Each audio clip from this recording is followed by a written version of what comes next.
The premise for this clip is this is how my mind works. So all of this is the most simplistic idea of all time, and some of it works, some of it doesn't. I just love stuff like this where some guy has sat at home and gone, right, Barry John, I like Barry John. What music shall I put this to? Barry, I'll search on Barry John. Oh, John Barry, he was a composer. And that is as far as the idea has gone. And I little things like that just make me giggle. And this is really good. So John Barry, the composer, did all the Bond theme, did the original Bond theme, did a whole load of movie sort of stuff as well. And this is Barry scoring a load of tries, doing a load of moves, basically all the good bits that exist, I think, of Barry playing that I've seen anyway, are within this, but to the music of John Barry. Yeah, basic stuff, again, just makes me laugh a lot. The play, and like you say, the way that Barry's body moves is really interesting to me, because he's one of those guys who doesn't look like he's accelerating, but he's going past people. So he must be both accelerating and Jiffy going looks fast. like he's running fast. Yes, yeah, he looks like a fast person. The And word like they you use say, a Phil lot- Bennett a is lot- staccato. Bennett looks like he is running I fast. think I used it on Twitter when Barry passed away, and it gets used a lot by him. Is that ghosting past defenders? Because he was only about 11 stone when he played. Yeah, Nearly always the ball in two hands. that's a that skill floppy- that's gone, I think. It is such. Well, do you know what? So I've just come back before we recorded today. So my boy and a few of the mates from his rugby club had a skills session with Mark Ring. Oh, Okay, yeah. wow. Yeah, amazing. Have you Literally seen 5 lads 80 and Mark Ring. Slammed, the 80s No, I haven't episode? watched it yet. No, it's recorded. Oh my God, I've only seen the Why have you third one, which recorded is it? It'll be on the 87. iPlayer, you maniac. Because I like It's not some cool stuff. 1984. It's not from the 80s. I've got it recorded. I've only seen the coming back from the 87 World Cup, Triple Crown 88, and the disastrous tour in New Zealand episode, the third one, and it is exceptional. Yeah. So I was trying to explain to the Episode boys, they didn't know. I went in episode 3 because that's my team. Okay. That's my favourite rugby team ever. So I don't really remember prior to that. So I thought I'd watch that one, and it is brilliant. Well, I showed them the clip when Ringo did the 2 side steps and then did like a 1-2 with Adrian Hadley, then did a switch. Yeah. 88. Yeah. Yes. But Yes. just listening to him. So yesterday's session, they just did a lot of putting people in space and just the quality of passing. But that's There was like, all that's like that. having a skills session with Aaron Ramsey. Oh, amazing, mate. You know, he It was kicking today, and I just went there just to watch because I couldn't go Yeah. yesterday because I was away. It was in London with my daughter, obviously. Yeah. So I went there today just to listen to talk about how to kick a rugby ball in different situations, and how to hold it, where to kick it, what that does.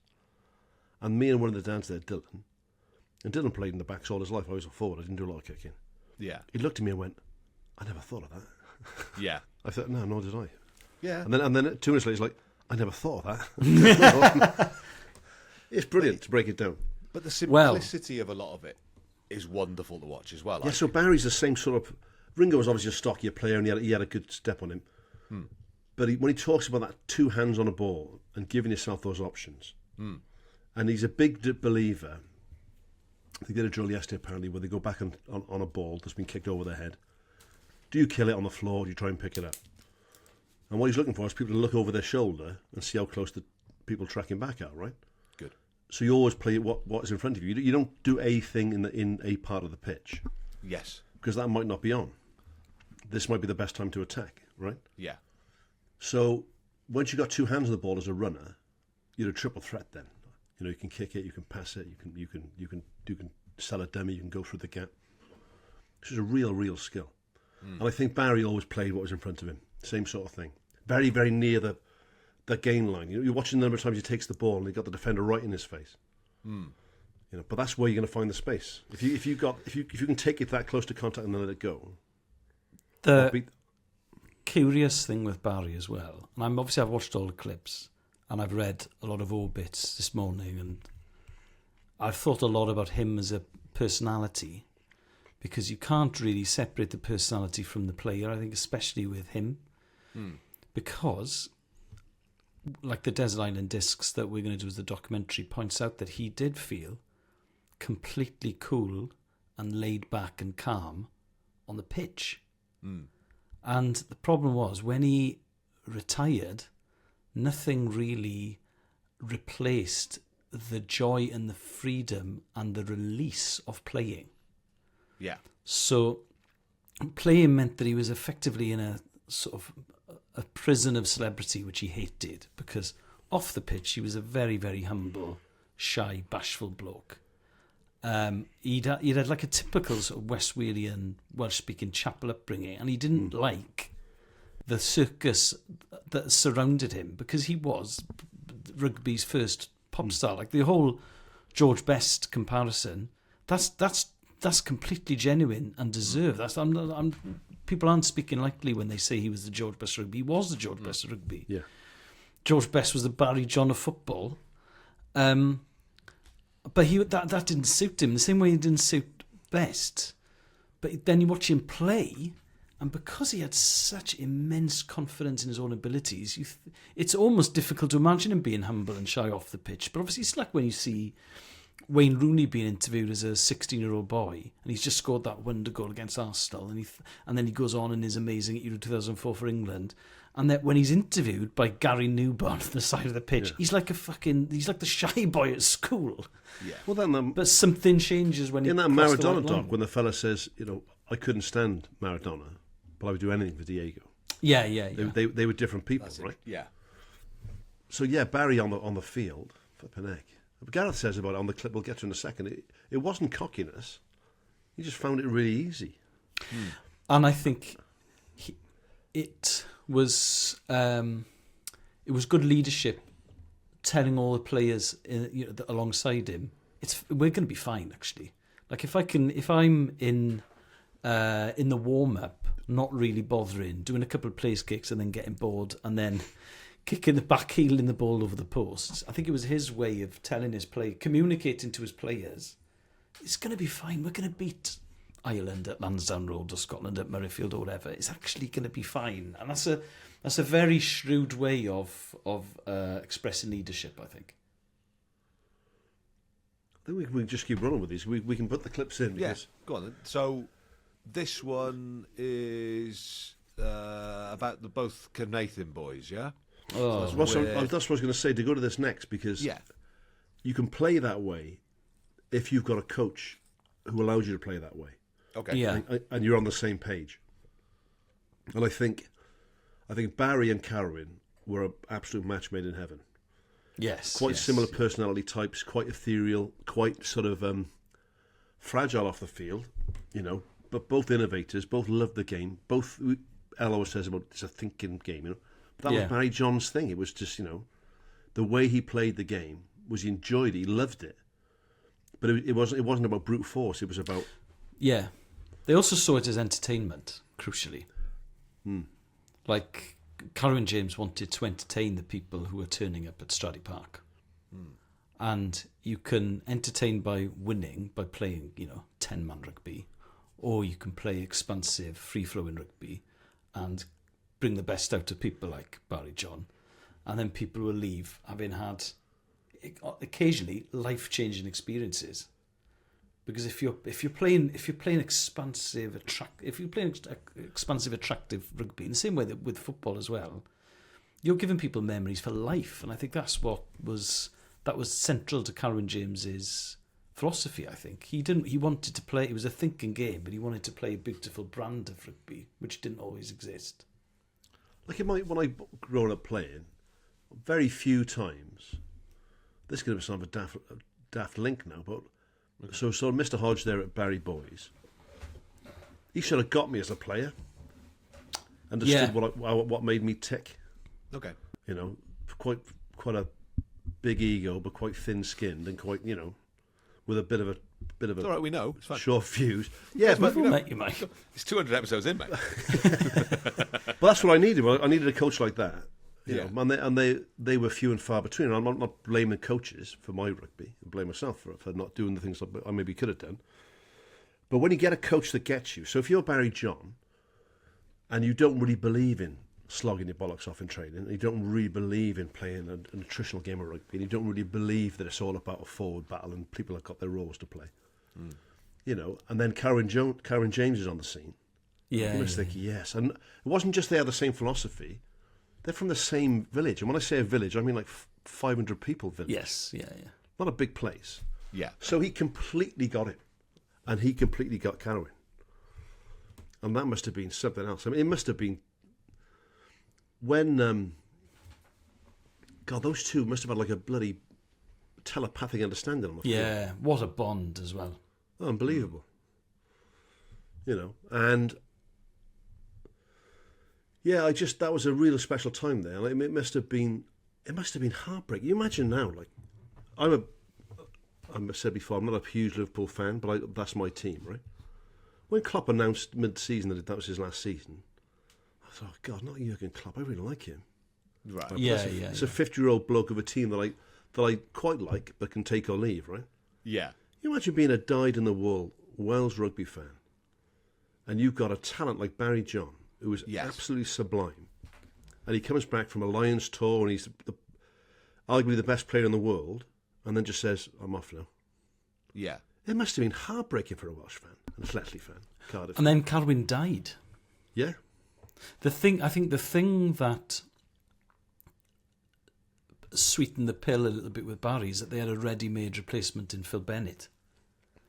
You know, that is the one thing that I think made rugby fans think, okay, well, you know, we've still got a great player at number 10, and I mean, Barry couldn't get the team because of David Watkins. This is a bit that interests me, is you sort of follow that timeline backwards. And you've got, like you say, Di Watkins holding that 10 position. What a player he was. Or the 6 position, whatever it was at the time. And people, people will have said, I don't think this new lad's up to it. And when he makes his debut against Australia, he and I think Gerald both played in that one. Yeah. And they lose against Australia. Yeah. And everyone, who weren't the Australia of this the is the 90s thing. So or it's an the absolute 2000s, scandal to lose to Australia at home. And everyone in the media hammers them in particular. Like, really slags them off. And sort of say, who are these youngsters? We don't need them. They're not good enough to play for Wales. And it kind of resonated with me sort of just around social media generally and the way that people sort of respond to performances. And you're like, if someone's a youngster who's just had their first go, they could fucking be Barry John. They could be Gerald Mate, Davis. that's exactly it. They've Yes. just played dog That shit for changing one room. game. So I was up in London for the England game, the Wales England game last weekend. Yeah. Obviously, we had the game the week before, 2 weeks before. And I said on Twitter, I said we just made a lot of young lad errors, but they're young lads. Don't worry about it. You know, and Gatlin, fair play to him, he's like, we've got to stick with this team. You can't just, I saw lots of things that are very, very promising. And I saw lots of daft things that happened. Yeah, exactly. And I read I can't remember the player now, mate, it's going to pee me off. Okay. His interview was so honest. Right. He said, I couldn't get over the change of pace. Okay. I couldn't get over the speed of the game. Compared to club rugby, yeah? Yeah, it's been a regional rugby to that. Yeah. He said, what a step up in physicality, what a step up in speed, what a step up in everything. Yeah. He said, I made mistakes, but but I learned on the job. Well, you've got to stick with that team now. You've got to give them a couple of years at least. I saw a great tweet the other day that said, I love watching the Wales under-20s play. And it's my favourite age group. It's my favourite rugby to watch because they're as big as the senior team, they're as fast as the senior team, they're as skillful as the senior team. But because they're under the age of 20, they make more mistakes. You end up with a much more open game. He said that the under-20s games are fantastic to watch for that reason. Yeah. And I think there is a sweet spot where you're still young and you've got that fearlessness, but you haven't been ground down by losing Grand Slams by a point or whatever. And I think this is true for all team sport, actually. You get to a certain age where you actually become fearful of what can happen and your game management becomes different. That's why you need a mix, I think. You need a healthy mix of senior players and young players, because if it's all senior players who've grown up together, they can often become quite risk averse. Well, a mix of personalities as well. So if you've got someone like Barry John who is, on the surface at least, externalising this sort of carefree attitude, and part of the reason probably why he decides to not play anymore is because that carefree attitude can't really exist when people view you as being the king or some sort of deity. Yeah. Because you are going to still make the same mistakes you made against Australia in '69 occasionally. And But do you know what? Like, Mike was talking about going to a skills session with Mark Ring, which is, he was one of my favourite players growing up. I used to love Mark Ring. He's such a skillful man. In the clip of Barry where he's talking about being a journalist and writing for the Daily Express, the voiceover points out that prevents him from ever stepping onto a rugby pitch ever again. So he was unable to coach. So he couldn't even pass on his wealth of knowledge to a bunch of 12-year-olds because he'd fucking earned money from rugby. What an extraordinary situation to be in. Obliquely as well, like not from playing. Well, yeah, this is the bit. I thought that when they said that, we'll get to that clip, but let's play that now. Oh, okay, well, let's play that now. So I didn't realise that he had the sort of journalism, went into journalism. Yeah.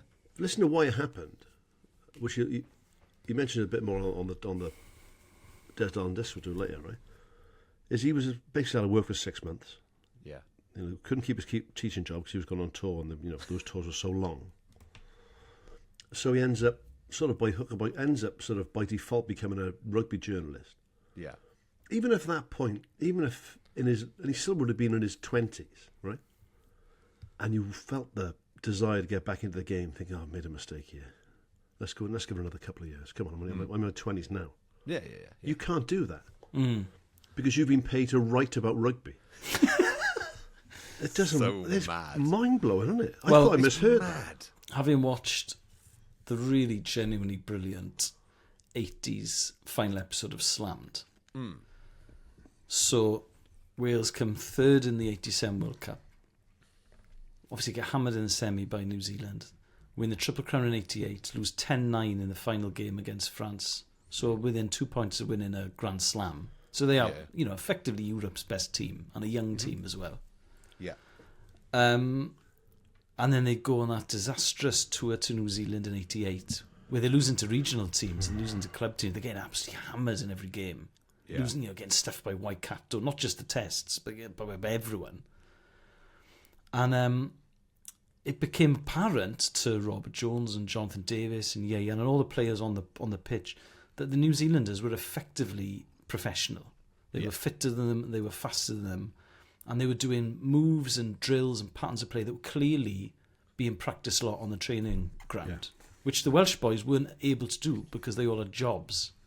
So there's a bit in Desert Island Discs where Barry talks about losing his job as a teacher because he's gone on a Lions tour, and then he's on the fucking dole for 6 months because he's gone on a Lions tour. Also, your board of governors must be thick. Yeah. Really, really thick. Because So I've known people off teaching for a lot longer than 6 months. yeah. For a lot less legitimate reasons than being on a British Lions tour. So Jonathan and a selection of the players wrote a letter to the WRU, and they said, "Listen, if you want us to compete at the 1991 Rugby World Cup and maybe win it, we're a really good group of players here. You're going to have to relax the rules around amateurism." Now, they weren't asking to be paid, but they were just like, "Well, you're going to have to help us a bit because we're playing against a team that is bigger and stronger and more physical than us, but also better drilled than us. And we can compete with them. We're good enough to compete with them if it's a level playing field, but it isn't at the moment because rugby was effectively professional in New Zealand at the time." They didn't even get a response from the WRU. They never replied to the letter. Jesus Christ. And you're watching it. So then they just all start going then. Devereaux and Davis and Bateman, and they all just think, "Well, fuck this. I'm off." The amount of sports that's true for in that era. I was watching something about The arrogance of it. about Torval and Dean the other day because it's Yeah. anniversary of the Bolero dance, and you look at like their Olympic record, and I was looking When they at fucked it. When they absolutely fucked it. You look at that, right, and you go 84. Okay, yeah, they got the gold. 94, they got a bronze. After that, what were they doing in between? They'd gone pro. They've gone pro in between. There's a bit in Wikipedia. Although Torval and Dean had been able to leave their jobs as an insurance book clerk and policeman, respectively, thanks to grants from the city of Nottingham, they were not allowed to earn any money from skating as long as they wished to remain eligible for the Olympics. Yeah. Jesus That's Christ. mad as shit. So Barry is writing bloody columns the Daily Express. Yeah. And he can't help. He can't help in training. Well, it's not even that you can't then go back to playing. It's like you can never coach rugby. And it's when you realise where that was rooted in rugby. And it was all about the class system. This was all about not wanting working class people playing your game. Yeah. Right? Because if you could afford to take time off and not have then that was fine. And that, when you look at the amateur era, so there we go with Ringo today, right? Yeah. I was talking to another mate of mine last week, and he's having some work done on his house, and the blokes in the building work is Terry Holmes, right? Yeah. Now, Terry Holmes, as well as being my mother's favourite player and one of my favourite players, Yeah. was one of the best scrum halves who ever played rugby. Absolutely, yeah. He played at the very top level and was fucking brilliant. But for knee injuries, would have carried on going for a lot longer. And now he's got, toe tech to boots on, digging a ditch. Because because rugby is a working class game in Wales. He didn't have the sort of old school tie network, so that when he stopped playing, he became an insurance broker or worked in the city or became a partner in a law firm. Yeah. Didn't have that network. He was a comprehensive school boy from Cardiff. Yes. So when you retire, you end up digging ditches or bloody. But yeah, Terry was just simultaneously probably 5 years too late and 10 years too early. Sort of do you know where he landed in his career? Yes. Because he went north and then his knee injuries just didn't allow him to really perform when he was at Bradford. And then, didn't make the amount of money that he should have made from league because the Welsh team hadn't come back in at that point as well. So he sort of just fell between the gap. And you've devoted time to rugby when you should have been devoting it to your career. Yeah. Like I know musicians who in their 20s were there or thereabouts. And then the band splits up and so you're effectively starting from the same starting point as a graduate. But you're 33 and you've got this sort of 12-year gap where you were doing gigs when everyone else your age was, concentrating on their careers. So those players, if you look at the 70s team, the great 70s Welsh team, they retired early, a lot of them. Like, they're not particularly old retiring, but they're all thinking to themselves, I've really got to concentrate on my career now because I've got young kids and I can't afford to keep pissing off my bosses. You can't play in your 30s because that means 15 years you haven't worked properly. Yeah. Oh, it's just mad. But yeah, I'm glad that he worked as a journalist because I don't think I've read any of his stuff. I need to track it down. No, and he did summarising on the radio as well, and he worked for Radio 5 and what became 5 Live. Well, that's where I probably a couple of places where I crossed paths with him would have been in the Millennium Stadium. George Foreman's house. Yeah, George, George and Barry. Right, picture the scene. George is replicating the rope-a-dope, just leaning over the kitchen island. Downstairs in the Millennium Stadium, sort of where all the media people have their meals, sort of pre-match, he'd always be sat in there just sort of chatting away with people. He was a very, very easy to talk to person. Yeah. So I don't know him at all, but would quite happily just have a normal conversation. And sometimes he'd go out and watch it in the press box, and sometimes he'd sort of sit in the media room and watch it on the telly because you get a little bit of a better perspective sometimes on that. And just nice company. Just a really nice, normal, like you say, quite shy person, but really conversational with it. And as a young reporter, you sort of think, well, that's Barry John. You can't really just start a conversation with Barry John because it's Barry John. It's like, I don't know, having Pele sat on a table next to you. You wouldn't just go, fucking hell, Pele. Yeah. But he'd sort of engage you in conversation. And I always you're found that contemporary. I mean, I can remember you'd see Barry would be in the old arcade quite a bit, right? Yeah. never seemed to get pissed off at people asking him for a photograph or having a chat with him. Or Yeah. I'm trying to take out I got a lovely photograph of me and Barry John, and I'm nobody. He doesn't know the fuck I am. I'm not doing anything. I'm not a fellow journalist. I'm just a bloke in the pub, and my mate goes, "Fucking hell, it's Barry John." You know, and he must have had 50 years of that. Yeah.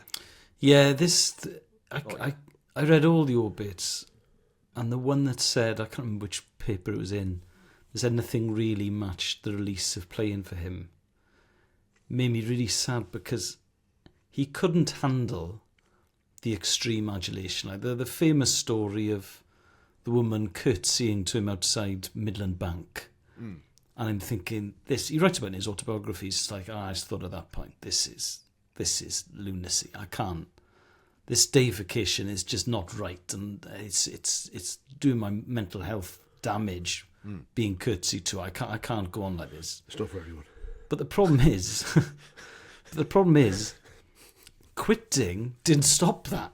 No. Well, that's the fascinating bit, is that trying to move away from that then doesn't prove to be successful, because you still live in South Wales and you still... And he didn't go to league because he didn't want to leave South Wales. Yeah, absolutely. So, the only other experiences I had of crossing paths with Barry would be on the bus in going from the halfway pub up to Llandaff. Yeah. So you get that little bus route there. Yeah, when I was at the BBC, sort of was up in Llandaff for a long time, and when my eldest was born, he used to go to nursery there. So I used to move him from one nursery to the other nursery, and we go on the bus. And every Tuesday, Barry would be on the bus with us, just chatting to my eldest, just about stuff. Yeah. But the rest of his life, then, between those sort of moments, is spent with people talking to him about being Barry John. Yeah. And they're talking to him really about a 6-year period of his life. And also, why did you retire? Yeah. The amount of times he will have been asked, do you think you retired early, or why did you retire? I bet there must have been times where he thought, I wish I fucking hadn't. Because he could have done a JPR. He could have played until he was 55 for Tondi thirds, or but he thought, I think, at the age of 27, if I retire now, then all of this comes to an end. But actually, I think what fascinated people about Barry John was what could have been. You think he was great at 27, he'd have been great at 30. So then you think, well, what else would he have been capable of? He'd have gone on the Lions to South Africa. Such great things, that Welsh side as well. Yeah, exactly, yeah. And he wasn't in it. He wasn't in it for most of the 70s. Yes.